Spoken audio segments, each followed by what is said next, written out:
cəmiyyətinə, həm də xanıma, kollektivə təşəkkürümü bildirirəm və başda ulu öndər olmaqla, Allah rəhmət eləsin, çox doğru vurguladınız. Necə ki, ulu öndər bizim yazarlarımıza, şairlərimizə, mədəniyyət işçilərimizə hər zaman diqqət ayırırdı və bugün bizim doğrudan da çox ağlı, müdrik, uzaq görən, xalqını, dövlətini sevən prezidentimiz də həmin o yolla, o dəstəxətlə belə bizim dəyərli yazıçılarımıza, şairlərimizə xüsusi diqqət ayırır. Buna görə də elə prezidentimizə də təşəkkür edirik. Və mənim üçün bugün biraz həyəcanlı gündür. Çünki Yusif Səmədoğlunu şəxsən ailəmizdə, evimizdə görən, onunla söhbət edən birisi kimi, o cümlədən Vaqif Səmədoğlunu. Səmədovun rəhmətliyi də ki, mən canlı görməmişdim. Atam öz erkən yeniyetməlik yaşlarında onların vəkil oldular, yəni Şəmkirin Dəllər qəsəbəsində qohumları olanda o çox gözəl xatirələri var idi. Yəni, bizdə ailədə o ailəyə böyük məhəbbət var idi. Artıq siz Yusif Səmədoğlunun yazıları haqqında yetərincə danışdınız, bunu hər birlərimiz oxuduğumuz əsərləri var. Amma Yusif Səmədoğlu da, eləcə də Vaqif Səmədoğlu, çox bir neçə elə bir evlatlar var ki, onlar xüsusən elə bir doğulandan xoşbəxt olurlar. Çünki elə bir atanın, elə bir da ananın, alimin elm sahəsində, yazarmı, şairmi ailəsində doğulurlar. Yəni, bu yazıların içərisində doğulurlar.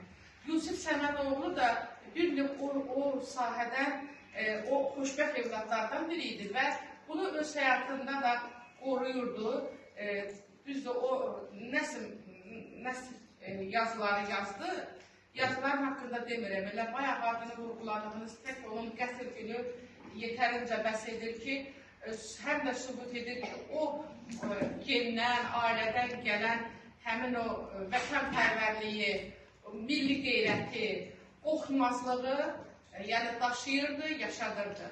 Yəni, qısaca bu qədər, burada qonaqlarımız var, danışmaq istəyirlər. Mənə də söz verdiyinizə görə təşəkkür edirəm. Getməyin, ola bilər, xəyalına bir sual gəldi. İstintlər, yoldaşlar, sizin gözəl kollektiviniz Yusif Səmədoğlu haqqında görürsünüz, şəkildən tutmuş kitablarına qədər bura bir bəzək tutulur, istintlər görsənir və özünüz də aşıq qızı, şair qızı olduğunuza görə demək istəyirəm. İnsan həyatda olanda onun evladını dərk edir ki, mən kimin evladıyım, xoşbəxtəm, yoxsa itirəndən sonra biraz o yeri ki, evə girəndə boş qalır, amma əsərləri də olur. Onda xəyal edirmi ki, mən böyük adamın evladıyam, mən xoşbəxtəmiş. Bunu nə kər anlayardınız? Görəsən, Yusuf nə fikirləşərdi bu? Səməd dünyadan köçər. Mən də elə bir ailədən olduğuma görə mən sizə açıqlayayım.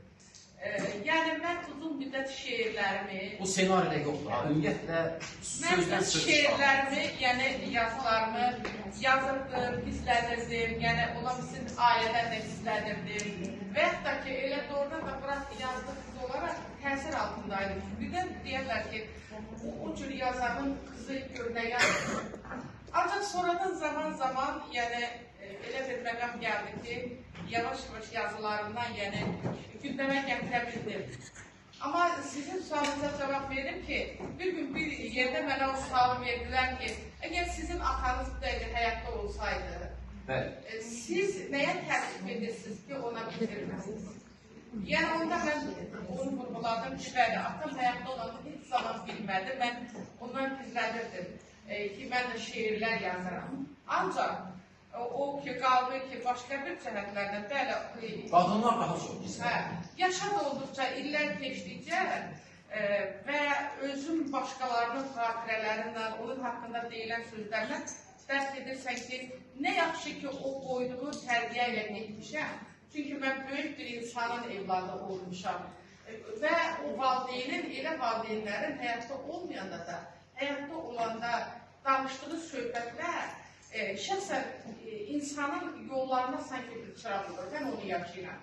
Və mən əminəm ki, elə Vaqif Səmədoğlu, Yusif Səmədoğlu da o evlatlardan idi ki, Səmədoğlu'nun həyatda olmayanda da onun nuru, onun işığı, onun söhbətləri onlar üçün bir çıraq idi, yol idi, onlar da onunla gedirdilər. Çox sağ olun.